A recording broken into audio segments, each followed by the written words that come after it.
Hello दोस्तों, मैं हूं दीपक, प्लेटफॉर्म ऑफ स्किल कमाओ। और आज हम बात करने वाले हैं टॉप ऑब्जेक्शन हैंडलिंग पर। तो आइए वीडियो को शुरू करते हैं। तो जैसा कि आप जानते हैं, हमें इस बिजनेस में ज्वाइन होने के लिए ये दो ऐसी कला को सीखना होगा जो हमें पूरी लाइफ काम आएगी। पहली, लोगों को इस बिजनेस में कैसे लेकर आएं। दूसरी, और जो लोग आए हैं उनको टीम में ज्वाइन कैसे करवाएं। जब हम किसी को कोई प्लान दिखाते हैं तो लोगों के या अपने प्रोस्पेक्ट के बहुत सारे ऑब्जेक्शन आते हैं। तो आपको ऑब्जेक्शन के रिलेटेड आपको वीडियो हमारे स्किल कमाओ यूट्यूब चैनल पर और मिल जाएगा। मैं उम्मीद करता हूं कि आपको ये वीडियो अच्छा लगेगा, पसंद आएगा।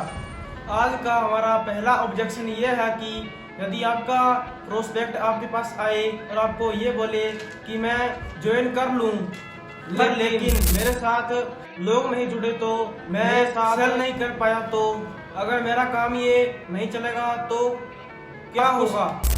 तो आज हमारे पास कुछ ऐसे ऑब्जेक्शन हैं जिन्हें हम टेक केयर करने वाले हैं, और ये कहानी आपको अपने प्रोस्पेक्ट को पूरी सुनानी है, जिससे वो एग्री करेगा और आपके टीम में ज्वाइन होने के लिए वह रेडी भी हो जाएगा। तो आइए हम इस कहानी का बीट एंड लूप उठाते हैं और अपने नॉलेज को बढ़ाते हैं। तो हम सबसे पहले हमें तैयार रहना होगा कि ये ऑब्जेक्शन जरूर आएगा। सबसे पहले हम प्लान फिनिश करते हैं तो हमें प्रीपेयर्ड रहना होगा, यानी रेडी रहना होगा कि ये ऑब्जेक्शन जरूर आएगा। तो ठीक सामने जब आपके ये ऑब्जेक्शन आता है तो आपको कोई भी परेशानी में पड़ने की आवश्यकता नहीं है, क्योंकि आप पहले से ही एक्सपेक्ट कर रहे हैं कि ये ऑब्जेक्शन जरूर आएगा। जब आपके सामने ये ऑब्जेक्शन आता है तो आपको घबराना नहीं है। आपको अपने माइंड को स्टार्ट करना है और अपने दिमाग में ये सोचना है कि इस परेशानी से मैं आराम से छुटकारा पा लूँगा, मतलब मैं इस ऑब्जेक्शन को आसानी से हैंडल कर लूँगा। जब आपके सामने कोई ऑब्जेक्शन आता है तो आपको किस प्रकार का ऑब्जेक्शन दोहराना है, इस प्रोसेस को आप हर प्रकार के ऑब्जेक्शन में दोहरा सकते हैं। तो आइए समझते हैं। तो इसे हम बोलते हैं हिडन मीनिंग टेक्नोलॉजी। मान लीजिए आपके सामने कोई व्यक्ति आता है और आपको कहता है कि मैं ज्वाइन करने के लिए तैयार हूँ, या मैं तैयार नहीं हूँ, कि मेरे पास पैसे नहीं है। ऐसे बोले तो आपको कैसे हैंडल करना है। तो हमें यहाँ पर रुकना नहीं है, तो हमें अपने दिमाग की हिडन मीनिंग को समझना होगा। हमें समझना है कि हमारा प्रोस्पेक्ट ये कहना चाहता है कि हमारी फाइनेंशियल कंडीशन अच्छी नहीं है, तो वो कहता है कि मैं आपके साथ ज्वाइन कैसे कर सकता हूँ, कि मैं आपकी कंपनी में ज्वाइन करके अपनी फाइनेंशियल कंडीशन को कैसे सुधार सकता हूँ। तो हम उससे इस प्रकार से रिएक्ट करेंगे। अगर आपका प्रोस्पेक्ट यह कहता है कि मैं सोचकर बताऊंगा, और या ऐसे कहता है कि मैं सोचना चाहता हूँ, तो इसका हिडन मीनिंग यह होता है कि वो आपसे कहना चाहता है कि मैं सोच के बताऊंगा। और इसका हिडन मीनिंग ये होता है कि आपका प्रोस्पेक्ट सोचना चाहता है और वह खुद डिसीजन नहीं ले पा रहा। आपसे वह ये कहना चाहता है कि मैं डिसीजन नहीं ले पा रहा, तो फिर वह आपसे कहता है कि आप डिसीजन लेने में मेरी हेल्प करें। तो इस हिसाब से प्रोस्पेक्ट ये कहता है कि मेरे साथ टीम ना जुड़ पाई, तो मैं सेल नहीं कर पाया, तो मेरे से टीम नहीं बन पाई, तो हिडन क्या होगा। तो यहाँ पर हिडन मीनिंग क्या होता है कि अगर आप मेरे इस डाउट को क्लियर कर देते हैं तो मैं डेफिनेटली आपके साथ इस कंपनी में ज्वाइन होऊंगा। अब आपको ये पता चलेगा कि आपको बोलना क्या है, एग्जैक्ट आपको बोलना क्या है। देखिए, आपको समझना है कि आपका प्रोस्पेक्ट आपसे सवाल पूछ रहा है, आई एम ए इंटरेस्टेड। इसका मतलब होता है कि आपका प्रोस्पेक्ट इंटरेस्टेड है। यदि वो इंटरेस्टेड नहीं होता तो आपके पास वो रिप्लाई नहीं करता, वो शुरुआत में आपको मैसेज नहीं करता। पहले चीज आपको ये समझनी होगी कि मेरे पास ऑब्जेक्शन आया है और मैं उसको सॉल्व करके उसको ज्वाइन कर सकता हूँ। यह कोई नेगेटिव व्यक्ति नहीं है, यह सिचुएशन मेरी फेवरेबल सिचुएशन है। अब आपको हिडन मीनिंग मिल चुकी है। अब आपको उसके डाउट को सॉल्व करना है, देन उसको ज्वाइन करवाना है। सबसे पहले आप क्या करें कि उस बात को अपने फ्रेम में, अपने शब्दों में समझें। आप उनको बोलिए कि मुझे समझ आ रहा है और हम इस कंपनी में ज्वाइन करना चाहते हैं, बट उसके मन में सिर्फ एक ही डाउट है कि क्या मेरे साथ लोग जुड़ेंगे, कि क्या मेरा काम चलेगा या नहीं क्या बात है। तो उस समय आपका प्रोस्पेक्ट आपसे कहेगा कि हाँ भाई सही बात है, यही सेम बात मैं आपको समझाना चाहता हूँ। तो फिर आप बोलेंगे कि यदि आपका यह डाउट सोल्व हो जाए तो आप हमारी कंपनी में ज्वाइन होने के लिए पूरी तरीके से तैयार हैं। यहाँ पर आपका प्रोस्पेक्ट आपसे कहेगा कि मेरा डाउट सोल्व हो जाए तो मैं आपकी कंपनी में ज्वाइन होने के लिए बिल्कुल तैयार हूँ। तो आप इस फंडामेंटल को सभी जगह यूज कर सकते हैं। तो अब आप उसे कहेंगे कि मैं आपको अच्छी कहानी सुनाने जा रहा हूँ, आप उसे ध्यान से सुनिए। तो एक गांव में दो दोस्त थे, एक का नाम था सुरेश, एक का नाम था रमेश।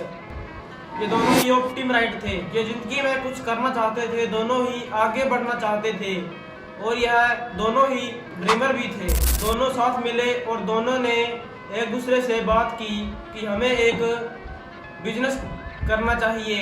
दोनों ने यह सोचा कि हमें एक बिजनेस करना चाहिए, तो दोनों ने मिलकर एक बेस्ट डिसीजन लिया कि हम मिल्क का, दूध का बिजनेस स्टार्ट करेंगे। हम दोनों एक भैंस खरीदेंगे, उसका दूध बेचेंगे और उससे खूब पैसा कमाएंगे। फिर दोनों ने ये बच्चे को जन्म देती है, एक भैंस से दो भैंस हो जाएगी, 2 से 3, ऐसे कर कर संख्या बढ़ती जाएगी। तो हमारे पास बहुत सारी भैंसें हो जाएगी जिनकी संख्या बढ़ती चले जाएंगे। फिर एक समय ऐसा आएगा कि हम दुनिया भर में दूध बेचेंगे और हमारे पास दुनिया भर के पैसे होंगे, फिर हम भी अमीर हो जाएंगे। यह बिजनेस तो बहुत बढ़िया बिजनेस है, पर हमारे दोनों के पास पहली भैंस खरीदने के लिए पैसे नहीं है, पॉकेट में एक भी रुपया नहीं है। तो क्या करेंगे?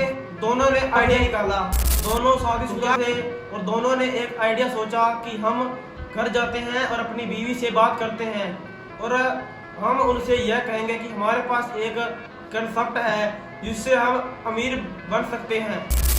तुम अपना मंगलसूत्र दो मुझे और हम उसे बेचते हैं, फिर भैंस खरीदेंगे और उससे अपना बिजनेस स्टार्ट हम करेंगे और उसके बाद जो भी प्रॉफिट आएगा मैं उससे तुमको बढ़िया मंगलसूत्र और खरीद के मैं तुमको दूंगा। फिर दोनों रेडी हुए, दोनों ने एक डिसीजन लिया कि यदि हम एक ही गांव में दोनों बिजनेस एक साथ में करेंगे तो ब्रो हमारा कंपटीशन हो जाएगा। सुरेश इस तरफ जाएगा 10 गांव दूर और रमेश इस तरफ जाएगा 10 गांव दूर। हम ये बिजनेस पूरा 5 साल करेंगे, जो हम 5 साल बाद इसी जगह है, इसी समय और इसी दिन इसी स्थान पर मिलेंगे और तुम अपनी कामयाबी की कहानी सुनाना और मैं अपनी कामयाबी की कहानी सुनाऊंगा। दोस्तों ये कहानी है, इसे कहानी की तरह लीजिए, क्योंकि उस समय ना ही तो फोन था और ना ही व्हाट्सएप था जो कि वह एक दूसरे से बात कर सके, इसलिए आप इसे कहानी की तौर पर ही सुने। फिर 5 साल बीत जाते हैं और 5 साल बाद इस डायरेक्शन से एक बढ़िया गाड़ी में, सुंदर गाड़ी में एक आदमी आता है जो नीचे गाड़ी से उतरता है और उसका नाम था रमेश।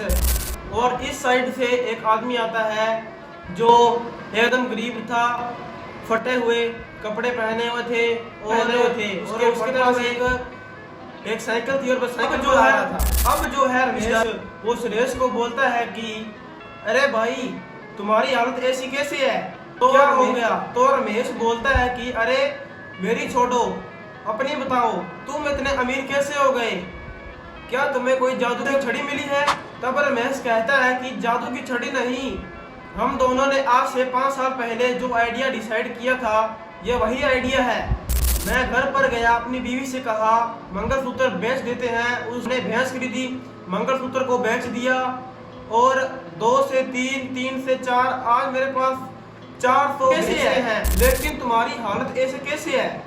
तब सुरेश बोलता है कि मैं भी अपने घर पर गया, बीवी को कहा कि हम मंगलसूत्र बेच देते हैं और एक भैंस को खरीद लेते हैं जिससे हम अपना बिजनेस कर पाएंगे। जब हमने डिसाइड किया, मैं और मेरी बीवी ने, कि हम भैंस खरीद लेते हैं और मेरी बीवी एग्री हो गई, तो मेरी बीवी ने एक सवाल किया, एक उसके मन में डाउट आ गया, हाँ हम भैंस खरीद लेते हैं और यदि भैंस मर गई तो, और ये बात उसके मन में बस गई और जो उसके मन में आइडिया था भैंस वाला वो उसने वहीं पर भी ड्रॉप कर दिया, छोड़ दिया, तो वह गरीब ही रह गया। तो दोस्तों, जब भी आप कोई अपना काम करते हैं, बिजनेस करते हैं, तो उसमें एक प्रोबेबिलिटी रहती है, और जब आप एग्जाम देते हो उस समय भी आपके मन में प्रोबेबिलिटी रहती है कि मैं एग्जाम में फेल आऊंगा या पास। यदि आपके मन में ये सवाल आ जाए कि मैं फेल आऊंगा, तो आप ऐसे तो है नहीं कि आप एग्जाम ही नहीं दोगे। अगर मैं फेल हुआ तो ये सोचकर मैं एग्जाम ना दूं, तो ये कहाँ की समझदारी है। जब आप कोई बिजनेस करते हैं तो आप यह सोचकर बिजनेस करते हैं कि मेरा बिजनेस जरूर चलेगा, खूब चलेगा। यदि आप ऐसे सोचने लग जाओ कि यदि मैंने कोई बिजनेस स्टार्ट किया, यदि वो बंद हो गया, उसमें लॉस हो गया, तो क्या होगा। यदि आपके मन में ऐसी सोच आएगी, यदि आप ऐसी सोच रखोगे, तो आप घर से बाहर भी नहीं निकल पाओगे। यदि आप ऐसा सोचोगे कि आप घर से बाहर आओगे, आपका एक्सीडेंट हो जाए, तो आप तो घर से बाहर ही नहीं निकल पाओगे।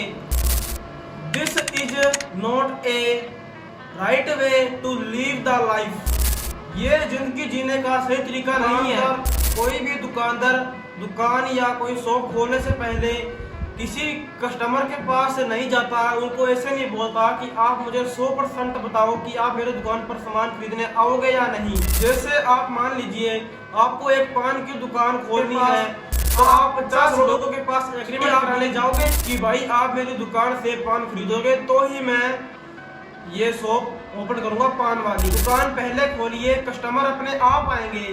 पहले कस्टमर के पास जाने का कोई फायदा नहीं है। ये कहानी, अगर आप ये कहानी अपने प्रोस्पेक्ट को सुनाएंगे, कहानी पूरी सुनते ही उसके मन में कोई भी डाउट नहीं रहेगा, सुनते ही उसके सारे डाउट क्लियर हो जाएंगे और वह आपके साथ स्किल कमाओ में ऐड होने के लिए तैयार हो जाएगा। आप इस कहानी से अपने किसी भी प्रोस्पेक्ट के ऑब्जेक्शन को कॉन्फिडेंस के साथ हैंडल कर पाओगे। आपको 1 से 2 बार रमेश और सुरेश वाली कहानी बोलने में या किसी को समझाने में 2 से 3 बार ट्राई करना पड़ेगा, तो आपको समझ आ गया होगा कि network marketing, digital marketing and affiliate marketing, ऐसे ही अन्य बहुत सारी स्किल है। ये ऐसी ही अन्य बहुत सारी स्किल का ऐसा आसान बिजनेस है जो बच्चे से लेकर कोई भी कर सकता है। इसमें कोई भी एज लिमिट नहीं है। अगर आप भी अपने फ्यूचर को स्ट्रॉन्ग बनाना चाहते हैं तो सोचना बंद कर दो और आज से ही अपनी नई जर्नी को स्टार्ट कर दो। यदि आपको ये वीडियो अच्छा लगा हो तो एक लाइक जरूर कर देना और आप चैनल को सब्सक्राइब करना मत भूलना। Thank you for watching. मिलते हैं अगली वीडियो में। थैंक्स।